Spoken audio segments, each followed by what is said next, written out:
ಕುಮಾರ್ ಭಾಗವತರ್. ನಮ್ಮ ತಂದೆಯವರ ಮೊದಲನೇ ಚಿತ್ರ ಮಹಾಕವಿ ಕಾಳಿದಾಸದಲ್ಲಿ ಶ್ರೀಮತಿ ಪದ್ಮಭೂಷಣ ಸರೋಜಾದೇವಿಯವರು ಹೀರೋಯಿನ್ ಆಗಿ ಪಾತ್ರ ಮಾಡಿದರು. ಆ ಚಿತ್ರಕ್ಕೆ ಮೊದಲನೇ ರಾಷ್ಟ್ರ ಪ್ರಶಸ್ತಿ ಬಂತು. ಇದು ನಮ್ಮೆಲ್ಲರಿಗೂ ಒಂದು ಸಂತೋಷದ ವಿಷಯ.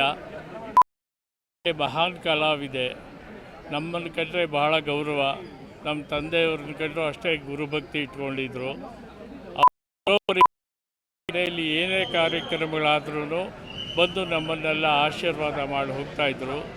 2015ನೇ ಇಸ್ವಿಯಲ್ಲಿ ನಮ್ಮ ತಂದೆಯವರ ಶತಮಾನೋತ್ಸವದಲ್ಲಿ ಸರೋಜಾದೇವಿಯವರನ್ನ ಕರೆದು ನಾವು ಸನ್ಮಾನ ಮಾಡಿದ್ವಿ. ಅದೇ ಸಮಯದಲ್ಲಿ ರಾಜೇಶ್ ಅವ್ರಿಗೆ, ಮಾಸ್ಟರ್ ಹಿರಣ್ಣಯ್ಯ ಅವ್ರಿಗೆ ಎಲ್ರಿಗೂ ಸನ್ಮಾನ ಮಾಡಿದ್ವಿ.